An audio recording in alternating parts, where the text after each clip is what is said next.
నమస్తే, welcome to next Zee News. నాటి వార్తా విశేషాలు. బీహార్ పేదల గురించి కాంగ్రెస్ ఆర్జేడీలు ఎప్పుడు ఆలోచించలేదని ప్రధాని నరేంద్ర మోదీ విమర్శించారు. కానీ పేదలు, సామాజికంగా వెనుకబడిన వర్గాల పేరుతో ఆ పార్టీ నేతలు రాజకీయాలు చేశారని దుయ్యపట్టారు. పేదలకు ఉద్యోగాలు ఇచ్చే ముందు వారి భూములను ఆర్జేడీ తీసుకుందని మోదీ ఆరోపించారు. బీహార్ అసెంబ్లీ ఎన్నికల ముందు పలు అభివృద్ధి కార్యక్రమాలకు శంకుస్థాపనలు, ప్రారంభోత్సవాలు చేసిన ప్రధాని మోతీహార్లో ఏర్పాటు చేసిన సభలో పాల్గొన్నారు. నయా బీహార్ ను తయారు చేద్దాం, మరొకసారి ఎన్డీఏ ప్రభుత్వాన్ని ఏర్పాటు చేద్దామంటూ నినదించారు. యువతకు ఎన్నో అవకాశాలు కల్పిస్తామని ప్రధాని మోదీ హామీ ఇచ్చారు. कांग्रेस और आरजेडी गरीबों, दलितों, पिछड़ों और आदिवासियों के नाम पर राजनीति करते आए हैं, लेकिन बराबरी का अधिकार तो दूर, ये परिवार से बाहर के लोगों को सम्मान तक नहीं देते. इन लोगों का अहंकार आज पूरा बिहार देख रहा है. हमें बिहार को इनकी बुरी नीयत से बचाकर रखना है. नीतीश जी की टीम ने, बीजेपी की टीम ने और पूरे एनडीए ने इतने वर्षों तक यहां मेहनत की है. श्री चंद्रमोहन राय जी जैसे विभूतियों ने हमें मार्गदर्शन दिया है. हमें मिलकर बिहार के विकास के इन प्रयासों को और गति देनी है. हमें मिलकर बिहार के सुनहरे भविष्य की ओर बढ़ना है. हमें संकल्प लेना है, बनाएंगे नया बिहार, फिर एक बार एनडीए सरकार. గ్లోబల్ వార్మింగ్ నేపథ్యంలో గ్రీన్ హైడ్రోజన్ కి ప్రాధాన్యం పెరిగిందని విద్యుత్ తయారీ సంస్థలు దీనిపై పరిశోధనలు చేయాలని ముఖ్యమంత్రి చంద్రబాబు తెలిపారు. అమరావతిలోని ఎస్ఆర్ఎం యూనివర్సిటీలో ఏర్పాటు చేసిన గ్రీన్ హైడ్రోజన్ సమ్మిట్ లో సీఎం పాల్గొని ఎనర్జీ కంపెనీల ఎండీ, సీఈఓలతో ప్రత్యేకంగా సమావేశమయ్యారు. ఈ సందర్భంగా చంద్రబాబు మాట్లాడుతూ, మీ ఆలోచనలు వినడానికి, ఆవిష్కరణలు తెలుసుకోవటానికి ఇక్కడకు వచ్చాను. విద్యుత్ సంస్కరణలు మొదట ప్రారంభించింది నేనే. 1999లో మొదటిసారి అమలు చేశా. సంస్కరణలు అమలు చేసిన కారణంగా అప్పట్లో అధికారం కోల్పోయాం. తక్కువ ఖర్చుతో హరిత విద్యుత్ తయారీ, స్టోరేజీపై దృష్టి సారించాలి. ఏపీ ఇలాంటి పరిశోధనలు, ఆవిష్కరణలకి కేంద్ర బిందువు కావాలి. కేంద్రం కూడా గ్రీన్ హైడ్రోజన్ కి అత్యధిక ప్రాధాన్యత ఇస్తోంది. నీతి ఆయోగ్ కూడా దీనిపై దృష్టి సారించింది. భవిష్యత్తులో ఆంధ్రప్రదేశ్ హైడ్రోజన్ వ్యాలీగా మారనుంది. గ్రీన్ హైడ్రోజన్ తయారీ, రవాణాకు అవసరమైన సౌకర్యాలు ఉన్నాయని వివరించారు. Andhra Pradesh wanted to contribute nearly 160 gigawatt capacity of green energy in the near future out of 500. This is the policy we have announced with 10 lakh crores investment and also 7.5 lakh employment, and also green hydrogen and its derivatives 1.5 million metric tons per annum, electrolyzer manufacturing capacity 3 gigawatt, solar energy projects 78.5 gigawatts, wind energy projects 35 gigawatt, pumped storage energy 22 gigawatts. No other state is having this advantage. They may not have water or also hydrological balance also. In Andhra Pradesh, we are having all advantages.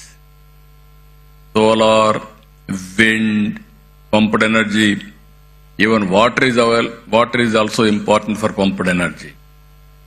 So water is available.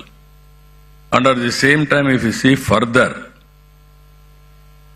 ports are very, very important for exports.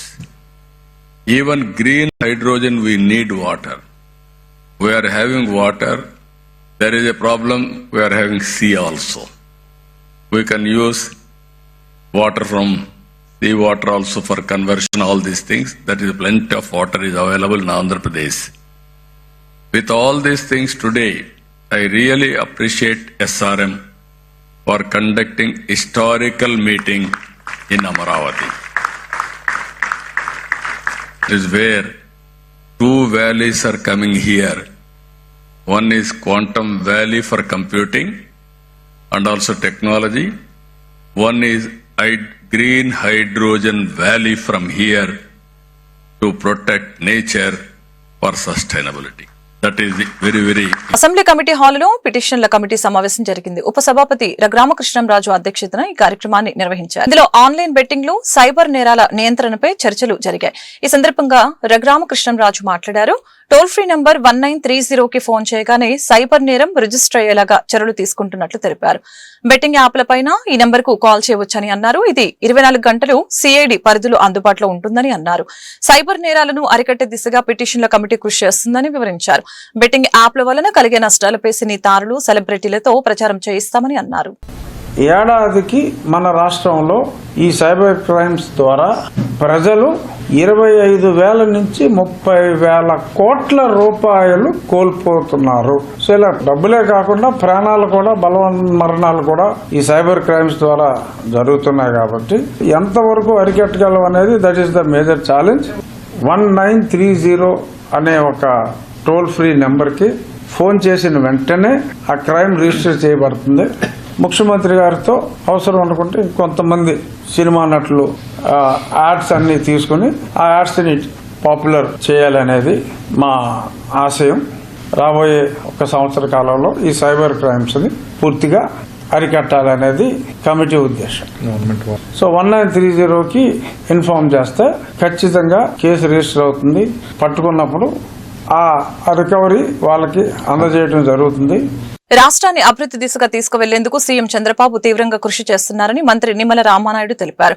విశాఖలో ఆయన మీడియాతో మాట్లాడారు. పోలవరం ఎప్పటికీ పూర్తి కాదు, ఎవరికీ అర్థం కాదని గతంలో వైసీపీ నేతలు మాట్లాడారని గుర్తు చేశారు. పోలవరాన్ని ప్రశ్నార్థకం చేసిన వారికి ఇవాళ మళ్లీ మాట్లాడే నైతిక హక్కు ఉందా అని ప్రశ్నించారు. రాష్ట్రంలో కనీసం ప్రతిపక్ష హోదా కూడా తెచ్చుకోలేని వ్యక్తి అడుగడుగున అభివృద్ధికి అడ్డుపడుతున్నారని అన్నారు.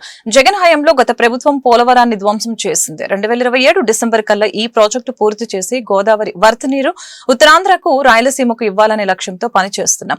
ప్రకాశం జిల్లా అత్యంత వెనకబడిన జిల్లా. వెలిగొండ ప్రాజెక్టు దశాబ్దాల తరబడి పెండింగ్ లో ఉంది. దాన్ని 2026 కల్లా పూర్తి చేసి ప్రకాశం జిల్లాకు నీరిస్తాం. గత ప్రభుత్వం రిషికొండ ప్యాలెస్ నిర్మించి ప్రజాధనాన్ని దుర్వినియోగం చేసింది. దాన్ని ఏ విధంగానూ వినియోగించుకోలేని పరిస్థితి నెలకొంది. 5 సంవత్సరాలు జగన్ ఉత్తరాంధ్రపై కపట ప్రేమ చూపించారు. పోలవరం లెఫ్ట్ మెయిన్ కెనాల్ పూర్తి చేసి ఉంటే ఇవాళ పురుషోత్తపట్నం నుంచి విశాఖ, ఉత్తరాంధ్రకు నీరు వచ్చేది అని నిమ్మల రామానాయుడు తెలిపారు. పోలవరం ఎప్పటికీ పూర్తి కాదు, పోలవరాన్ని మనం చూడలేము అని వాళ్ళు ఆ రోజు చెప్పినటువంటి పరిస్థితి. పోలవరం ఎవ్వరికీ అర్థం కాదు, ఎందుకంటే మాకే అర్థం కాలేదని చెప్పినటువంటి పరిస్థితి. ఆ రకంగా పోలవరాన్ని ప్రశ్నార్థకం చేసేసినటువంటి వాళ్ళు ఈరోజు మళ్ళీ పోలవరం గురించి మాట్లాడడం. నిన్న కూడా జగన్మోహన్ రెడ్డి గారు ఏదైతే పోలవరానికి సంబంధించి 41 అదేవిధంగా 45 ఎత్తు గురించి మాట్లాడుతూ ఉన్నాడు. అసలు 2019 చంద్రబాబు నాయుడు గారు ముఖ్యమంత్రిగా ఉన్నంత వరకు ఎప్పుడైనా 41.15 అని కానీ 45.72 అని కానీ ఎక్కడైనా ఉందా ఆయన ముఖ్యమంత్రిగా ఉన్నంత కాలం? 2019 తర్వాతే +41 +45 తీసుకొచ్చిందే జగన్మోహన్ రెడ్డి. ఏదైతే ఫేజ్ 1 ఫేజ్ 2 అని తీసుకొచ్చిందే జగన్మోహన్ రెడ్డి. అంటే ఆ రకంగా పోలవరానికి ధ్వంసం ఆంధ్రప్రదేశ్ రాష్ట్రంలోనే చేయడం కాకుండా కేంద్రంలో కూడా ఆ రోజు నీ కేసుల భయమో లేకపోతే నీ ఆస్తుల కోసమో నీ బెయిల్ రద్దు కోసమో ఆ రోజు విధ్వంసం చేసినటువంటి పరిస్థితుల్లో మళ్ళీ ఈరోజు ఆ పోలవరాన్ని రేపు 2027 డిసెంబర్ కల్లా పూర్తి చేసి ఆ గోదావరి వరద నీరు ఇటు ఉత్తరాంధ్రకు అటు రాయలసీమకు వస్తామని ఒక లక్ష్యంతో ఈ రోజు ఈ ప్రభుత్వం పనిచేస్తుంది. ఎన్నికలకు ముందు ఇచ్చిన హామీలన్నీ ఒక్కొక్కటిగా నెరవేరుస్తున్నామని ఏపీ పురపాలక శాఖ మంత్రి నారాయణ తెలిపారు. అనంతపురంలో నిర్వహించిన సుపరిపాలనలో తొలి అడుగు కార్యక్రమంలో నారాయణ పాల్గొన్నారు. ఇచ్చిన మాట ప్రకారం ఏ ఒక్క హామీ నుంచి వెనక్కి తగ్గేది లేదు. సీఎం చంద్రబాబుకి ఉన్న అపార అనుభవంతో రాష్ట్రాన్ని ముందుకు తీసుకువెళ్తున్నాం. ఆగస్టు 15 నుంచి మహిళలకి ఉచిత బస్సు ప్రయాణం సౌకర్యం కల్పిస్తున్నాం. రాష్ట్రాభివృద్ధి జరిగితేనే యువతకు ఉపాధి అవకాశాలు పెరుగుతాయి. గత వైసీపీ ప్రభుత్వం చెత్తపై పన్ను వేసింది, కానీ చెత్త తొలగించలేదు. కూటమి ప్రభుత్వం రాగానే చెత్తపై పన్ను తొలగించామని మంత్రి తెలిపారు. లెగసీలని చూస్తే 85 లక్షల టన్నుల చెత్త మిగిలిపోయింది. 85 లక్షల టన్నులు. ముఖ్యమంత్రి గారు రేపు వచ్చే అక్టోబర్ 2వ తేదీకి రాష్ట్రంలో ఉన్న 85 లక్షల టన్నులు తొలగించాలని ఆదేశించారు. దాని మీద యాక్చువల్ వర్కౌట్ చేసి టెండర్లు పెద్ద పెద్ద కంపెనీలు పిలిచాము, వాళ్ళందరికీ ఇచ్చాం. రోజుకి 46,000 టన్నుల లెగసీని బయటికి పంపిస్తున్నారు. ప్రతిరోజు 46,000 టన్నులు. 85 లక్షల టన్నులలో 85 లక్షల్లో 50 లక్షలు పూర్తి చేశాం. మరొక 35 లక్షలు చేయాలి. అవి కూడా వచ్చి అక్టోబర్ 2కి అయ్యేటట్టుగా ఈరోజు మున్సిపల్ శాఖ చేస్తుంది. ప్రతి ఇంటికి, వీధికి కాదు, ఇంటికి ట్యాప్ కనెక్షన్ ఉండాలి. ట్యాప్ కనెక్షన్ ఉండే విధంగా వర్క్ చేయమంటే నేను 2019 ఫిబ్రవరి అప్పుడు నేనే మంత్రిని శాఖకి 5,350 కోట్లతో ఏషియన్ ఇన్ఫ్రాస్ట్రక్చర్ ఇన్వెస్ట్మెంట్ బ్యాంక్ లో శాంక్షన్ చేయించాం. 70% వాళ్ళు ఇస్తారు, 30% మనం. అది రీపేమెంట్ 30 సంవత్సరాలు రాష్ట్ర ప్రభుత్వం కడుతుంది. చేస్తే ఫస్ట్ ఇన్స్టాల్మెంట్ వాళ్ళు ఇచ్చారు. కానీ అప్పుడున్న రాష్ట్ర ప్రభుత్వం, గత ప్రభుత్వం మ్యాచింగ్ ఫండ్ 30%కి అది పోయింది. మళ్ళా ఈ ప్రభుత్వం వచ్చిన తర్వాత ముఖ్యమంత్రి గారు దాన్ని మళ్ళా కేంద్రంతో మాట్లాడి ఎన్డీఏ ప్రభుత్వంతో, ఎన్డీఏలో ఉన్నాం కాబట్టి దాన్ని మళ్ళా రివైజ్ చేయించారు. దాని టెండర్ కూడా ఈ నెలాఖరాకు వస్తుంది. అదేవిధంగా అమృత స్కీమ్ 8,500 కోట్లతో కేంద్ర ప్రభుత్వం ఇచ్చిన ప్రాజెక్ట్ 2020లో. అది ఎందుకు ఇచ్చిందంటే ప్రతి ఇంటికి ట్యాప్ కనెక్షన్ ఉండాలని. దానికి ఫస్ట్ ఇన్స్టాల్మెంట్ వాళ్ళు ఇచ్చారు. గత ప్రభుత్వం మ్యాచింగ్ ఫండ్ ఇక అది కూడా ఆగిపోయింది. దాన్ని కూడా రివైజ్ చేసి టెండర్లు పిలిచాం. ఈ నెల 28వ తేదీ టెండర్ రీఓపెన్ చేస్తున్నాం. రీఓపెన్ చేయగానే వెంటనే 8,500 కోట్లకు సంబంధించిన ప్రాజెక్ట్ ని టేకాఫ్ చేసి రాబోయే 2 సంవత్సరాల్లో గుంటూరు శంకర్ విలాస ఫ్లైఓవర్ బ్రిడ్జి విస్తరణలో భాగంగా భూసేకరణకు అంగీకరించిన షాపుల యజమానులకి పశ్చిమ ఎమ్మెల్యే గల్లా మాధవి పరిహార చెక్కులను అందజేశారు. ఎమ్మెల్యే కార్యాలయంలో శుక్రవారం 5గురికి 25,50,000 రూపాయల చెక్కులను పంపిణీ చేశారు. గుంటూరులో నెలకొన్న ట్రాఫిక్ సమస్యని పరిష్కరించేందుకే ఫ్లైఓవర్ బ్రిడ్జి నిర్మాణం చేపట్టినట్లు వివరించారు. కూటమి ప్రభుత్వ పాలనలో ప్రజలందరూ సంతోషంగా ఉన్నారని గుంటూరు తూర్పు ఎమ్మెల్యే మహమ్మద్ నజీర్ స్పష్టం చేశారు. సూపర్ 6 పథకాలన్నీ పేదల జీవితాలలో వెలుగులు నింపుతున్నాయని పేర్కొన్నారు. గుంటూరు తూర్పు నియోజకవర్గ పరిధిలో అభివృద్ది పనులు శరవేగంతో కొనసాగుతున్నాయని చెప్పారు. శుక్రవారం స్థానిక నెహ్రూ నగర్, మోతీలాల్ నగర్ లో జరిగిన సుపరిపాలనలో తొలి అడుగు కార్యక్రమంలో ఎమ్మెల్యే పాల్గొన్నారు. ఈ సందర్భంగా ఇంటింటికి వెళ్లిన ఎమ్మెల్యేకు స్థానికులు అపూర్వ స్వాగతం పలికారు. ఈ మేరకు ఆయన ఏడాది పాలనలో కూటమి ప్రభుత్వం అమలు చేసిన సంక్షేమం, అభివృద్ది గురించి వివరించారు. అనంతరం నజీర్ మీడియాతో మాట్లాడుతూ పేదరికం లేని సమాజం కోసం రాష్ట్ర ముఖ్యమంత్రి చంద్రబాబు నాయుడు కృషి చేస్తున్నారని వెల్లడించారు. పరిపాలన తొలి అడుగు పేరుతో కూటమి ప్రభుత్వం ఏర్పడి సంవత్సర కాలం పూర్తి చేసుకున్న సందర్భంగా తిరిగి ప్రజల దగ్గరికి వెళ్ళి వారి యోగక్షేమాలు, కష్ట నష్టాలు తెలుసుకునేటువంటి కార్యక్రమాన్ని ఈరోజు చంద్రబాబు నాయుడు గారి నాయకత్వంలో తీసుకోవడం జరిగింది. ఒక బ్రహ్మాండమైనటువంటి స్పందన ప్రజల్లో. గత సంవత్సర కాలంలో చెప్పినటువంటి వాగ్దానాలు, ముఖ్యంగా పేద మధ్య తరగతి ప్రజలకు అవసరమైనటువంటి సామాజిక పెన్షన్లు 3,000 నుంచి 4,000 చేయడమే కాకుండా గతంలో లేనటువంటి విధంగా 65 లక్షల మందికి పెన్షన్లు ఇచ్చేటువంటి కార్యక్రమం. అంతేకాకుండా గత ప్రభుత్వంలో జగన్మోహన్ రెడ్డి గారు ఏ పిల్లవాడిని చదివిస్తావు తల్లి అంటే ఈరోజు చంద్రబాబు నాయుడు గారు ప్రతి పిల్లవాడు చదువుకోవాలనేటువంటి ఆలోచనతో ప్రతి ఒక్క పిల్లవాడికి కూడా 13,000 రూపాయలు ఇంటికి తల్లికి వందనం పేరుతో ఇచ్చినటువంటి పరిస్థితులు. అంతేకాకుండా పేదవాడి ఆకలి కష్టం తెలిసినటువంటి నాయకుడిగా 5 రూపాయలకి అన్నా క్యాంటీన్లు పెట్టి ప్రతి ఒక్కరిని ఆదుకునేటువంటి కార్యక్రమం, ఉచిత బస్సు కార్యక్రమం కానీ, మహిళల కోసం దీపం పథకం కానీ, ఇవన్నీ కూడా ఒక సంవత్సర కాలంలో పూర్తి చేసినటువంటి పరిస్థితులు. గతంలో 2,000 ఉన్నటువంటి పెన్షన్ని 3,000 చేయడానికి 5 సంవత్సరాలు తీసుకుంటే ఈరోజు 3,000 ఉన్నటువంటి పెన్షన్ని 4,000 ఒక్కసారే చేసి ఈరోజు రాష్ట్ర ప్రజలకు చెప్పినటువంటి వాగ్దాన్ని నెరవేర్చుకోవడమే కాకుండా ముఖ్యంగా మనందరికీ కూడా తెలుసు, రాష్ట్రంలో అభివృద్ధి అనేది ఆమడ దూరంలోకి నెట్టబడబోయింది. ఈరోజు చంద్రబాబు నాయుడు గారు అమరావతి రాష్ట్ర రాజధాని ఏది అంటే ప్రజలు చెప్పుకోలేనటువంటి పరిస్థితులు. ఈరోజు గర్వంగా ప్రతి ఒక్కళ్ళు కూడా ఏకైక రాజధాని అమరావతి అనేటువంటి విధంగా దాన్ని అభివృద్ధి చేయడంతో పాటు రాష్ట్రంలో నలుమూల కూడా ఒక పల్లెటూరు నుండి గుంటూరు సిటీకి సంబంధించినటువంటి ప్రతి ఒక్క రోడ్ను కూడా అభివృద్ధి చేసేటువంటి కార్యక్రమం. ముఖ్యంగా 25 కోట్ల రూపాయలతో గుంటూరు తూర్పు నియోజకవర్గంలో ప్రతి ఒక్క మురికివాడల దగ్గర నుంచి, శివారు ప్రాంతాల దగ్గర నుంచి, ప్రతి ఒక్క కాలనీలో కూడా రోడ్ల దగ్గర నుంచి, డ్రైన్ల దగ్గర నుంచి, వీధి దీపాల దగ్గర నుంచి కూడా అన్ని విషయాల్లో కూడా ప్రత్యేకంగా శ్రద్ధ తీసుకొని పనిచేస్తూ ఉన్నాం. తప్పకుండా ప్రజాక్షేత్రంలో ఎవరికి ఎటువంటి ఇబ్బంది వచ్చినా శాసనసభ్యుడిగా నేను, అలాగే కూటమి నాయకత్వం యావత్తు కూడా ప్రజల దగ్గరకు వస్తాం, ప్రజాక్షేత్రంలో ఉంటాం. వారికి జవాబుదారీతనంగా పనిచేస్తామని చెప్పి ఈ సందర్భంగా తెలియజేస్తూ చంద్రబాబు నాయుడు గారి నాయకత్వం ద్వారానే ఈ రాష్ట్రాన్ని ముఖ్యవృద్ధి సాధ్యమవుతుంది. ఈరోజు చూస్తూ ఉన్నాం, ప్రతిపక్షం లేనటువంటి జగన్మోహన్ రెడ్డి గారు ఈరోజు తొలి అడుగు సుపరిపాలన తొలి అడుగని కార్యక్రమంలో 56 డివిజన్ నెహ్రూ నగర్లో జరిగింది. ముఖ్య అతిథిగా మా నసీర్ అహ్మద్ గారు తూర్పు నియోజకవర్గ శాసనసభ్యులు ఇచ్చేశారు. చంద్రబాబు నాయుడు గారు ఇచ్చినటువంటి వాగ్దానాలలో పథకాలు అన్నింటిని కూడా ఏవైతే పథకాలు అందిన విధంగా వారికి ఉన్న సమస్యలు అవన్నీ కూడా తెలుసుకోవడానికి ప్రత్యక్షంగా ఎమ్మెల్యే గారు రావటం, అలాగే వాళ్ళు ఉన్నటువంటి ఆనందాన్ని వ్యక్తం, ఎందుకంటే ఒక్కొక్క తల్లికి వంద విశేషమైనటువంటి ఆదరణ ఇవ్వటం. 3 పిల్లలు ఉంటే ఇద్దరిని చదివించుకోలేకపోవటం, ఒకరిని పనికి పంపించుకోవడం, లేదా ఒకరిని చదివించుకోవడం ఇద్దరిని పనికి పంపించుకోవడం పరిస్థితులు ఎన్నో కనిపించాయి. కానీ ఈ రోజుల్లో ఎంతమంది పిల్లలు ఉంటే అంతమందిలో చదువు అందాలనేటి విద్యకి ప్రాధాన్యత ఇస్తూ చంద్రబాబు నాయుడు గారు తీసుకున్నటువంటి చాలా గొప్ప విషయం. ఈరోజు ప్రతి కుటుంబంలో ప్రతి పిల్లవాడు విద్యావంతులుగా తీర్చిదిద్దిన కూటమి ప్రభుత్వానికే చెందింది. అలాగే పెన్షన్లు అందరికీ అందలేదనే మాట ఎక్కడ లేదు, నిలువెత్తునుగా సాక్ష్యం సోషల్ మీడియానే చూస్తూ ఉన్నాం. అలాగే ఇప్పుడు సీఎం రిలీఫ్ ఫండ్ చూస్తే ఎన్నో 2 కోట్ల దాదాపు మరి సీఎం రిలీఫ్ ఫండ్ మొన్న దాదాపు 2 రోజుల క్రితం 33 లక్షలు మా నసీర్ అహ్మద్ గారు ప్రజలకు అందజేయడం జరిగింది. అదే కాదు అనేకమైనటువంటి విశేషమైనటువంటి అభివృద్ధి కార్యక్రమం పథకాలు కూడా అందించడం, ప్రజల్లో మేమందరం వెళ్ళినప్పుడు విశేషమైనటువంటి ముందల వాళ్ళు సమస్య చెప్పట్లేదండి, ఆనందంతో కన్నీటి బాష్పాలతో చంద్రబాబు నాయుడు గారు దేవుడు ఈరోజు నోటికి మేము ముద్ద వెళుతుందంటే ఆయన మాకు కారణం. ఇటువంటి ప్రభుత్వానికి మేము ముందుంటాం. సుపరిపాలన తొలిగా అడుగులోని ఇంత విజయాన్ని విజయవంతాన్ని అభివృద్ధిని సంక్షేమాన్ని చూపించాడంటే ముందొచ్చే ప్రతి అడుగులో కూడా మాకెంతో ఆయన అండగా ఉంటాడని నమ్ముతూ ముందు నాటికి కూడా రపా అన్నాడు. రపా అనేది 11 సీట్లు కాదు 11 సీట్లు. అధికారంలోకి వస్తే రప్ప నరుకుతామని చెబుతున్న జగన్ ను ప్రజలు చీకొట్టాలని హోంమంత్రి అనిత పిలుపునిచ్చారు. కూటమి ప్రభుత్వం చేస్తున్న సంక్షేమం అభివృద్ధిని చూసి ఓర్వలేకనే హింస రాజకీయాలకి జగన్ తెరలేపారని ఆమె విమర్శించారు.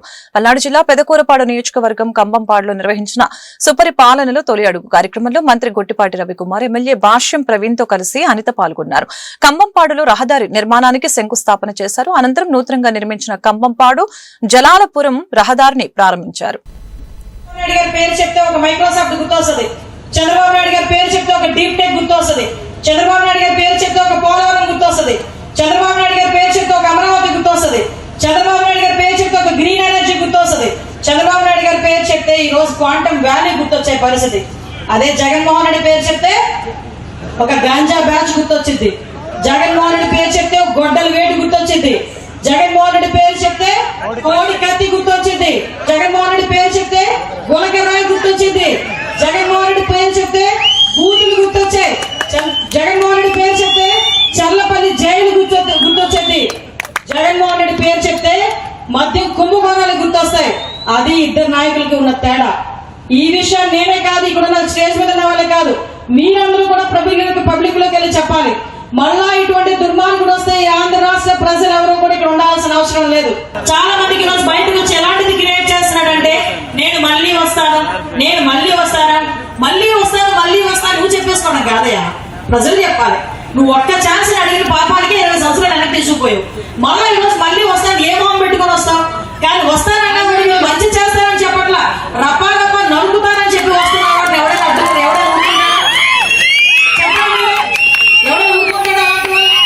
రోజు మాట్లాడితే బయటకు సినిమా డైలాగులు చెప్పాను. ఆ సినిమా డైలాగులు చెప్పినందుకు పోలీసులు అరెస్ట్ చేస్తున్నారని చెప్పిన జగన్మోహన్ రెడ్డికి మీరు కడప నగరపాలక సంస్థకు స్వచ్ఛ సర్వేక్షణలో 31వ ర్యాంకు రావడం సంతోషంగా ఉందని ఎమ్మెల్యే మాధవిరెడ్డి తెలిపారు. రాష్ట్ర స్థాయిలో కడప నగరానికి 3వ ర్యాంకు దక్కిందని చెప్పారు. ఏడాది నుంచి మన కడప స్వచ్ఛ కడప కార్యక్రమం చేయడం వల్లనే ఈ ఘనత లభించిందని చెప్పారు. కార్మికుల సమ్మె కారణంగా ప్రస్తుతం కడపలో త్రాగునీటి కష్టాలు ఉన్నాయని అన్నారు. ఈ సమస్యను మంత్రి నారాయణ దృష్టికి తీసుకువెళ్లామని, త్వరలో త్రాగునీటి సమస్య పరిష్కారం అవుతుందని అన్నారు. కేంద్ర ప్రభుత్వం స్వచ్ఛ సర్వేక్షణలో ర్యాంకులను విడుదల చేసింది 2024 నుంచి 25 వరకు. అందులో మన కడపకి రాష్ట్రంలో 3వ ర్యాంకు, అలాగనే జాతీయ స్థాయిలో 31వ ర్యాంకు వచ్చింది. అంతకు మునుపు మనకి 58వ ర్యాంకు వచ్చింది జాతీయ స్థాయిలో, రాష్ట్ర స్థాయిలో 6వ ర్యాంకు వచ్చింది. సంవత్సరం కాలంగా మన కడప స్వచ్ఛ కడప అనే ప్రోగ్రాం చేసుకుంటూ ప్రజలతో మమేకమయ్యి కార్పొరేషన్ సంబంధించిన సిబ్బందితో అధికారులతో కలిసి ఈరోజు గట్టిగా ప్రయత్నం చేసి కష్టపడ్డాం కాబట్టి ఈరోజు మనము 100% ముందుకు వచ్చేసాం. కానీ ఈ యొక్క సోర్స్ సెగ్రిగేషన్లో కొంచెం తక్కువ స్థాయిలో ఉన్నాం, 48%లో ఉన్నాం. దీన్ని మనం ఇంప్రూవ్ చేసుకోవాల్సిన అవసరం ఉంది. స్వచ్ఛ భారత్ మిషన్ ద్వారా కేంద్ర ప్రభుత్వం నిర్వహించిన సూపర్ స్వచ్ఛ లీగ్ సిటీస్ పోటీల్లో గుంటూరు నగరపాలక సంస్థకు లభించిన ప్రతిష్టాత్మక అవార్డు నగర ప్రజలు, ప్రజారోగ్య కార్మికులకే అంకితమని నగర మేయర్ కోవెలమూడి రవీంద్ర అన్నారు. గుంటూరు నగరానికి జాతీయ స్థాయిలో అవార్డు అందిన సందర్భంగా శుక్రవారం నగరపాలక సంస్థ కౌన్సిల్ సమావేశ మందిరంలో నగర మేయర్, కమిషనర్ పులి శ్రీనివాసులతో కలిసి మీడియాతో మాట్లాడారు. ఈ సందర్భంగా వారు మాట్లాడుతూ జాతీయ స్థాయిలో గుంటూరు నగర ఖ్యాతిని చాటడంలో అధికారులు, ప్రజారోగ్య కార్మికుల కృషితో పాటు ప్రజల భాగస్వామ్యం తోడ్పడిందని చెప్పారు. ముఖ్యమంత్రి చంద్రబాబు నాయుడు నాయకత్వంలో ఎన్డీఏ కూటమి ప్రభుత్వం రాష్ట్ర అభివృద్ధిని గాడిలో పెడుతుందని, అదే స్ఫూర్తితో కేంద్ర మంత్రి డాక్టర్ పెమ్మసాని చంద్రశేఖర్ సూచనలతో గుంటూరు నగరాన్ని సమగ్రాభివృద్ధి దిశగా కృషి చేస్తున్నామని అన్నారు. జనాభాలో ఉన్నటువంటి యూఎల్బీస్ అన్నిటిని కూడా 5 కేటగిరీస్గా డివైడ్ చేశారు. 20,000 నుంచి 50,000, 50,000 నుంచి 3 లక్షలు, 3 లక్షల నుంచి 10 లక్షలు, 10 లక్షల పైబడి ఇట్లా కొన్ని కేటగిరీస్గా డివైడ్ చేసిన తర్వాత ప్రతి కేటగిరీ నుంచి కూడా ది బెస్ట్ సిటీస్ని ఐడెంటిఫై చేయడం జరిగింది. సో దీనిలో భాగంగా లాస్ట్ ఇయర్ స్వచ్ఛ సర్వేక్షణ సిటీస్లో మొత్తం ఇండియా మొత్తం మీద కూడా 23 సిటీస్ని ఐడెంటిఫై చేశారు. 23లో Guntur one of the cities, మన గుంటూరు వన్ ఆఫ్ ద సిటీస్గా సెలెక్ట్ అయింది. ఏపీలో మొత్తం 3 సిటీస్ వచ్చాయి, 3 విజయవాడ, తిరుపతి, గుంటూరు. సో ఈ 3 సిటీస్ ఇప్పటిదాకా ఇండియాలో టాప్ మోస్ట్ సిటీస్ అని ఏవైతే అనుకుంటున్నామో, లైక్ ఇండోర్ కానీ, సూరత్, నవీ ముంబై, ఇట్లా కొన్ని సిటీస్ ఉన్నాయి. ఆ సిటీస్ కేటగిరీలోకి ఈ 3 సిటీస్ కూడా చేరాయి. అంటే ఈ 23 సిటీస్ స్వచ్ఛ సూపర్ లీగ్ అని ఒక కేటగిరీ ఈ సంవత్సరం పెట్టి, ఈ స్వచ్ఛ సూపర్ లీగ్లో ఏవైతే రాబోయే రోజుల్లో కూడా సిటీస్ ఎంటర్ అవుతూ ఉంటాయో ఇవన్నిటికీ ఇంకా బెస్ట్ అన్నమాట, ఇండియాలో ది బెస్ట్. ఇవన్నీ ఒక విధంగా చెప్పాలంటే మోడల్ సిటీస్గా ఉంటాయి. ఇక్కడికి ఈ సిటీస్కి స్టడీ చేయడానికి కానీ, ఈ సిటీస్లో ఎలా ఇంత ప్రోగ్రెస్ వచ్చిందనే దానికి షోకేస్గా చూపించడానికి కూడా బయట యూఎల్బీస్ నుంచి, బయట రాష్ట్రాల నుంచి కూడా రాబోయే రోజుల్లో టీమ్స్ వస్తాయి. కాబట్టి మనకి గుంటూరు నగరపాలక సంస్థ పరిధిలో ఇప్పటి వరకు జరిగినటువంటి ముఖ్యంగా శానిటేషన్ పరంగా జరిగినటువంటి ఈ ప్రోగ్రెస్ అనేది ఇండియా మొత్తము రాబోయే రోజుల్లో వాచ్ చేస్తారు. కాబట్టి ఈ రాబోయే రోజుల్లో మా యొక్క పనితీరు కూడా ఇంకా మెరుగుపరుచుకొని ముందుకెళ్లాల్సినటువంటి అవసరం ఉంటుంది. ఇది ర్యాంక్స్కి సంబంధించి స్వచ్ఛ సర్వేక్షణ. దీనిలో భాగంగా మరి మనకి ఇక్కడ ఈ ఇంత ప్రోగ్రెస్కి, ఎందుకంటే గుంటూరు సిటీ మీరు చూస్తాను శానిటేషన్ పరంగా అనేక రకాలుగా చాలా ఒడిదుడుకులు ఎదుర్కొంటూ గత 1 ఇయర్ అంటే ఆల్మోస్ట్ 10 months నుంచి మేము ఒక చక్కటి ప్లానింగ్ చేసుకుంటా ముందుకెళ్తున్నాం. దాంట్లో first success rationalization of workers under ministry of urban development. Swachh Survekshan ఇట్లాగే స్వచ్ఛ భారత్లో భాగంగా ఆల్ ఇండియాలో 23 టౌన్స్ని 3 లక్షల నుంచి 10 లక్షలు జనాభా గల ప్రాంతాలని, అవి జనాభా ఉన్న ప్రాంతాలని సెలెక్ట్ చేశారు. దానిలో గుంటూరు నగరం వచ్చినందుకు ముఖ్యంగా కమిషనర్ గారిని, అడిషనల్ కమిషనర్ గారిని, డిప్యూటీ కమిషనర్ గారిని, శానిటేషన్ విభాగం హెచ్ఓడీలని, ఆల్ రెవెన్యూ హెచ్ఓడీలు అందరినీ, అసలు ప్రతి కార్మికులందరికీ కూడా నేను ప్రత్యేకమైన నమస్కారాలు, ధన్యవాదాలు తెలియజేస్తున్నాను. ముఖ్యంగా ఒక విజనరీ లీడర్, గౌరవ ముఖ్యమంత్రి వర్యులు నారా చంద్రబాబు నాయుడు గారు 1 year పరిపాలనలో ఎన్డీఏ కూటమి భాగస్వామ్యంగా జనసేన, బీజేపీ, తెలుగుదేశం కలిసి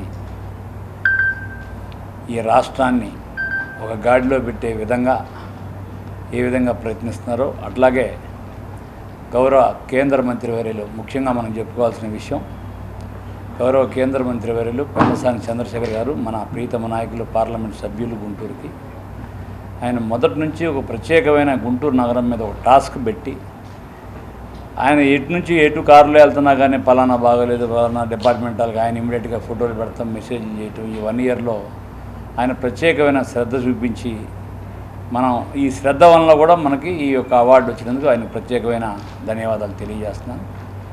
అట్లాగే గౌరవ ఎమ్మెల్సీస్ ఆలపాటి రాజేంద్ర ప్రసాద్ గారు, అట్లాగే ఎమ్మెల్యేస్ రామాంజనేయులు గారు, మాధవి గారు, నజీర్ గారు, ఇంకో ఎమ్మెల్సీ కూడా ఉన్నారు యేసురత్నం గారు, వీళ్ళందరూ కూడా ఇక్కడ మున్సిపల్ కార్పొరేషన్ సంబంధించి ప్రత్యేకమైన సూచనలు సలహాలు కూడా ఇచ్చి, వాళ్ళు కూడా ఏ విధంగా చెప్పేవాళ్ళు శానిటేషన్ విధంగా ఉండాలనేది కూడా మన సూచనలు మనం ప్రతి కౌన్సిల్లో కూడా ప్రత్యక్షంగా మీరు కూడా లైవ్లో పెట్టారు, చూశారు. వారి సూచనలన్నీ కూడా పరిగణలోకి తీసుకొని కమిషనర్ గారు ఆయన ఒక 1 ఇయర్ బ్యాక్ వచ్చినప్పుడు ఇండోర్లో ఆయన కలిశారు. మీకు ఎట్లా వస్తుంది ఏంటి, మీ సూచనలు ఏంటని ఒక కమిషనర్ని మేయర్ని కలవడం జరిగింది. నిన్న కూడా వాళ్ళు సర్ప్రైజ్ అయ్యారు, మీరు మా దగ్గర సలహాలు తీసుకుని ఎట్లా రాగలిగారు ఈ సర్కిల్లో అని చెప్పి మమ్మల్ని మీటింగ్ హాల్. 2003 డిఎస్సి ఉపాధ్యాయులకు పాత పెన్షన్ విధానం ఓపీఎస్ ను అమలు చేయాలని మాజీ ఎమ్మెల్సీ కెఎస్ లక్ష్మణరావు డిమాండ్ చేశారు. ఉపాధ్యాయుల సమస్యల్ని పరిష్కరించాలని డిమాండ్ చేస్తూ శుక్రవారం మధ్యాహ్నం నగరంలోని జిల్లా కలెక్టర్ కార్యాలయం ఎదుట ధర్నా చేపట్టారు. ఈ సందర్భంగా మాజీ ఎమ్మెల్సీ లక్ష్మణరావు మాట్లాడారు. తక్షణమే కూటమి ప్రభుత్వం స్పందించి మెమో నెంబర్ 57 ద్వారా ఉపాధ్యాయులకు ఓపీఎస్ అమలు చేయాలని డిమాండ్ చేశారు. లేని పక్షంలో ఆగస్టులో చలో విజయవాడ చేపడతామని హెచ్చరించారు. డిఎస్సి ఉపాధ్యాయులకి ఉద్యోగులకి ఓపీఎస్ ఓల్డ్ పెన్షన్ స్కీమ్ అమలు చేయాలని ఈరోజు 13 పాత జిల్లాల్లో కూడా పెద్ద ఎత్తున ధర్నా జరుగుతుంది. గుంటూరులో మన కలెక్టర్ కార్యాలయం దగ్గరికి కూడా పెద్ద ఎత్తున ఉపాధ్యాయులు తరలి వచ్చారు. 2003 డిఎస్సి ఉద్యోగులు ఉపాధ్యాయులు ఇద్దరు కూడా 2004 సెప్టెంబర్ 1 కంటే ముందే వాళ్ళు ఎంపికయ్యారు. మరి కొన్ని సాంకేతిక కారణాల వల్ల 2004 సెప్టెంబర్ 1 తర్వాత వాళ్ళకి నియామకాలు చేశారు. దీనివల్ల వాళ్ళు సిపిఎస్లోకి వచ్చారు. సిపిఎస్ వల్ల వాళ్ళు పూర్తిగా నష్టపోతున్నారు.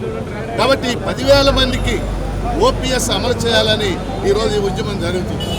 కేంద్ర ప్రభుత్వం మెమో నెంబర్ 57 అమలు చేయమని చెప్పేసి దాదాపు 8 ఏళ్ల క్రితం ఒక మెమో ఇచ్చింది. 15 రాష్ట్రాలు అమలు చేసింది. ఈ రాష్ట్రంలో దుర్మార్గం ఏంటంటే ఐఏఎస్ ఆఫీసర్లు అమలు చేసుకున్నారు దాన్ని, కానీ ఉద్యోగులకు ఉపాధ్యాయులకు అమలు చేయటం లేదు. గత ప్రభుత్వం అమలు చేయలేదు 5 ఏళ్ల పాటు. ఈ ప్రభుత్వానికి అనేక సార్లు విజ్ఞప్తి చేశాం. శాసన మండలిలో కూడా నేను మాట్లాడాను. ఆర్థిక మంత్రి పయ్యావుల కేసుల దృష్టికి తీసుకెళ్లడం జరిగింది. అందుకని ఎప్పటికైనా సరే రాష్ట్ర ప్రభుత్వం వెంటనే మెమో నెంబర్ 57 అమలు చేసి ఈ 10,000 మందికి ఇమీడియట్గా ఓపీఎస్ అమలు చేయాలని మేము డిమాండ్ చేస్తున్నాం. వచ్చే నెలలో పెద్ద ఎత్తున చలో విజయవాడ పిలుపు ఇవ్వడానికి కూడా మేము వెనకాడడం.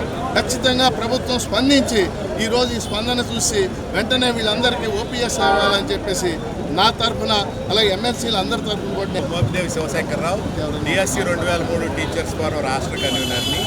మేము గత 20 సంవత్సరాలుగా డిఎస్సి 2003 వారికి, అట్లాగే డిఎస్సిలో సెలెక్ట్ అయినటువంటి పోలీస్ కానిస్టేబుల్స్కి, గ్రూప్ 2 వాళ్ళకి, ఇతర డిపార్ట్మెంట్లో లా డిపార్ట్మెంట్లో పనిచేస్తున్న ఉద్యోగులందరికీ సుమారు 11,000 మందికి పాత పెన్షన్ ఇవ్వండి అని అడుగుతూ ఉన్నాం. మేము అడగడానికి ఒక కారణం ఉంది. ఆట మొదలైన తర్వాత మధ్యలో ఆట నియమాలు మార్చకూడదని సుప్రీంకోర్టు స్పష్టమైన తీర్పు ఇచ్చింది. ఎందుకంటే మా డిఎస్సి నోటిఫికేషన్ మొదలైనప్పుడు కొత్త పెన్షన్ అనే మాటే లేదు, కొత్త పెన్షన్ అనే ఊసే లేదు. మేము పాత పెన్షన్లో ఉన్నాం, పాత పెన్షన్ వచ్చిద్దనే పరీక్ష రాసాం, పాత పెన్షన్ కోసమనే ఉద్యోగంలో చేరాం. చేరేటప్పుడు జరిగినటువంటి సాంకేతిక తప్పిదాలు, ఆనాటి ఉన్నటువంటి ప్రభుత్వం చేసిన అలసత్వం కారణంగా మేము 2005 నవంబర్ తర్వాత ఉద్యోగాల్లో చేరాల్సిన అవసరం ఏర్పడింది. చేరిన తర్వాత మాకు మొదట్లో పాత పెన్షన్ ఇస్తామని చెప్పి కొత్త పెన్షన్ విధానాన్ని బలవంతంగా అమలు చేశారు. అమలు చేసిన రోజు నుంచి మేము అడుగుతూ ఉన్నాం, ఇంతవరకు స్పందించలేదు. ఈ నేపథ్యంలోనే 2019వ సంవత్సరంలో కేంద్ర ప్రభుత్వం మెమో నంబర్ 57 ఇచ్చింది. ఇచ్చి ఎవరైతే పాత పెన్షన్కి అర్హులు ఉన్నారో వాళ్ళందరికీ పాత పెన్షన్ ఇమ్మన్నారు. దాదాపుగా కేంద్ర ప్రభుత్వంలో 37,000 మంది ఉద్యోగులకి పాత పెన్షన్ ఇచ్చారు. కానీ మన రాష్ట్రంలో మాత్రం ఇవ్వలేదు. అలాగే ఇతర రాష్ట్రాల్లో దాదాపు 16 రాష్ట్రాల్లో ఆ మెమో నెంబర్ 57 అమలు చేసి పాత పెన్షన్ ఇవ్వడం జరిగింది. మన రాష్ట్రంలో ఇవ్వలేదు. మేము ఒకటే అడుగుతున్నాం, మా నోటిఫికేషన్ ఇచ్చినప్పుడు ముఖ్యమంత్రిగా చంద్రబాబు నాయుడు గారే ఉన్నారు. 20 సంవత్సరాల తర్వాత మేము ఈ రకంగా రోడ్డు మీద ఎక్కినప్పుడు కూడా ఆయనే ముఖ్యమంత్రిగా ఉన్నారు. దయచేసి మా ఆవేదనని ఆలకించి ఇప్పటికైనా మాకు న్యాయంగా రావాల్సినటువంటి పాత పెన్షన్ ఇవ్వాలని డిమాండ్ చేస్తున్నాం. దీనివల్ల రాష్ట్ర ప్రభుత్వం మీద ₹1 భారం పడేది లేదు. మేము దానికి ఎలా తీయాలనేది కూడా చెప్పాము. 2,500 కోట్ల రూపాయలు దగ్గర అవకాశం ఉంది. ఆ డబ్బులు తీసుకున్నట్లయితే వెంటనే రాష్ట్ర ప్రభుత్వానికి 1,500 కోట్లు జమ అవుతాయి, ఉద్యోగులకు 1000 కోట్లు వస్తాయి. కాబట్టి వీళ్ళందరికీ న్యాయం చేయాలని కార్యక్రమాన్ని ఆపేది. గుంటూరు ప్రభుత్వ ఆసుపత్రి మరొక అరుదైన ఆపరేషన్ కి వేదికైంది. 6 లక్షల విలువైన ఆపరేషన్ ని ఎన్టీఆర్ వైద్య సేవ క్రింద ఉచితంగా నిర్వహించింది. గుంటూరుకి చెందిన 28 సంవత్సరాల జీవన్ శ్రవంతి పొట్ట మీద కణితిలో బాధపడుతూ పలు ఆసుపత్రులు తిరిగి చివరికి గుంటూరు ప్రభుత్వ ఆసుపత్రికి వచ్చారు.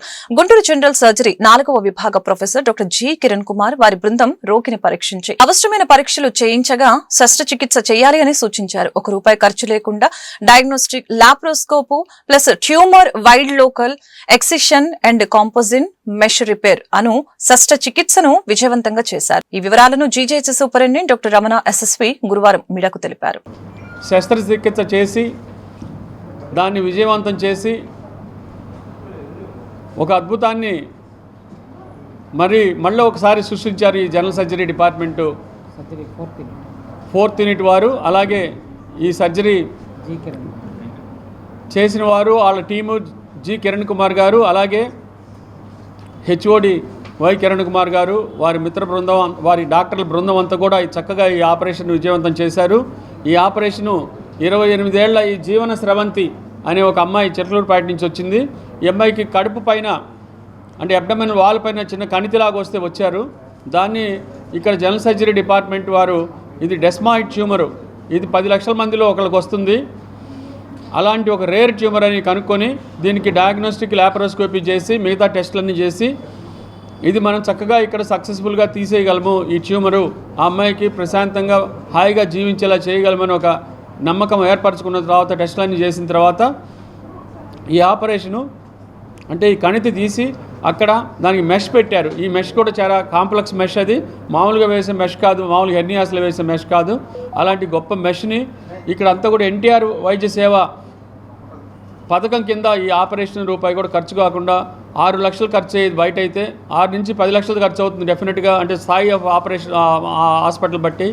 సో అలాంటి క్లిష్టతరమైన ఖరీదైన ఆపరేషన్ని ఈ యంగ్ లేడీ జీవన స్రవంతి మీద చాలా అద్భుతంగా సక్సెస్ఫుల్గా చేసినందుకు నేను మనస్ఫూర్తిగా చేతులు సాపి హక్కును చేర్చుకున్న హాస్పిటల్ ఇది.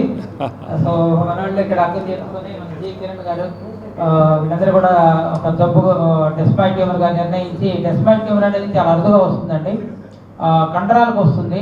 అది వచ్చేది లోకల్లీ అడ్వాన్స్డ్గా పెరిగే అవకాశం ఉంటుంది. లోకల్లీ మ్యాలిగ్నెంట్గా అది కడుపు మొత్తం పాకేసేసి తీయడానికి కూడా ఇబ్బంది అయిపోయి తీసిన తర్వాత వచ్చిన అబ్డామినల్ వాల్ డిఫెక్ట్ని పేగుల పైన ఉన్న కండరాలు లేకపోతే దాన్ని కవర్ చేయడం కూడా చాలా క్లిష్టంగా ఉంటుంది.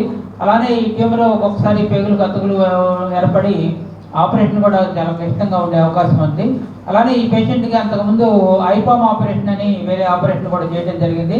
ఆ ఐపామ్ ఆపరేషన్ చేయడం వలన మెష్ కూడా ఒకటి పాత మెష్ కూడా అది అతుక్కుపోయి ఉంది, అది కూడా తీసేసి ఈ ట్యూమర్ని పూర్తిగా తొలగించి దాన్ని ఆపరేషన్ చేసేటప్పుడు కూడా దీంట్లో క్యాన్సర్ ఉందా లేదా నిర్ధారణ చేసుకొని పెథాలజీ డాక్టర్ల ఒపీనియన్ తీసుకొని మరి మత్తు డాక్టర్లు అయితే పోలయ్య గారు మరి ఆయన అనుగ్రహం లేకుండా ఏది జరగదు కాబట్టి ఆయన అనుగ్రహం అయితే మాత్రం జనరల్ సర్జరీ డిపార్ట్మెంట్ మీద చాలా ఎక్కువగా ఉంది. ఆయన ఎప్పుడు ఆగ్రహించరు. అప్పుడప్పుడు కొంతమంది వాళ్ళ అసిస్టెంట్లో కొద్దిగా ఇబ్బంది పెట్టినా ఆ ఇబ్బందిలో కూడా గ్రౌండ్ రియాలిటీ ఉంటుంది. వాళ్ళు కనుక హర్డిల్స్ పెట్టకపోతే మేము ఏది పడితే చేసే అవకాశం ఉంది కాబట్టి వాళ్ళు కూడా మమ్మల్ని ఎలక్ట్ చేస్తూ ఉంటారు. ఆ విధంగా ఒక అద్భుతమైన ఆపరేషన్ చేయడానికి వాళ్ళ అవకాశం కలిగినందుకు చేసినందుకు జి కిరణ్ కుమార్ వాళ్ళ బృందం దాదాపు పర్లేదు సో వీళ్ళు టీం ఉన్నారండి. అరుణ, గీతిక, అక్షయ్, సత్యదేవ్, రవి, అలానే పోలయ్య గారు, శాంసన్ గారు కూడా డైనమిక్ అసిస్టెంట్ ప్రొఫెసర్. ఆయన మేము చాలా ఇబ్బంది పెడతా ఉంటాం. అలంకరించిన పెద్దలందరికీ నా హృదయపూర్వక వందనాలు. అలాగే మీడియాకి, అలాగే మత్తు డాక్టర్స్కి కూడా హృదయపూర్వక వందనాలు చెల్లించుకుంటున్నాను. ఈరోజు నేను ఇలా ఉన్నానంటే డాక్టర్స్ నిజంగా నా విషయంలో చాలా కేర్ తీసుకున్నారు. నేను ఇలా నవ్వుతూ మాట్లాడుతున్నానంటే కారణం డాక్టర్స్. ప్రతి ఒక్కరికి కూడా చేతులెత్తి వందనాలు చెల్లించుకున్నాను. ఎందుకంటే నా పేరు జీవన శ్రావంతి. నేను చిలకలూరుపేట నుంచి వచ్చాను. నాకు చిన్న పిల్లలు ఉన్నారు, 3. అయితే కొంతకాలం నుంచి ఈ కడుపులో బాధతో చాలా సఫర్ అవుతున్నాను. నేను చాలా నా ఇంట్లో పని కూడా నేను చేసుకోవడానికి చాలా ఇబ్బంది పడుతున్నాను. అలాంటి టైంలో నేను చాలా హాస్పిటల్ తిరిగాను. అందరూ కూడా అమ్మ ఏదో జస్ట్ చిన్నగా కండగా పెరిగింది, అది ఆపరేషన్ చేయాలి, ఇప్పుడు పర్వాలేదు అని మామూలుగా చెప్పేశారు అంతే. జనరల్గా మెడిసిన్ ఇచ్చి పంపించేశారు. అయినప్పటికీ కూడా ఆ ప్రాబ్లంతో నేను చాలా సఫర్ అయ్యాను. సఫర్ అయినప్పుడు నేను ఇక్కడికి మాకు చిలకలూరుపేటలో గవర్నమెంట్ హాస్పిటల్కి వెళ్తే వాళ్ళు కూడా స్కానింగ్స్ తీశారు. అమ్మ ఇదేదో కొంచెం తెలియట్లేదు, నువ్వు గుంటూరు వెళ్ళు, అక్కడ డాక్టర్స్ బాగా చూస్తారు అని నాకు వాళ్ళు మంచి సలహా ఇవ్వడంతో నేను ఇక్కడికి వచ్చాను.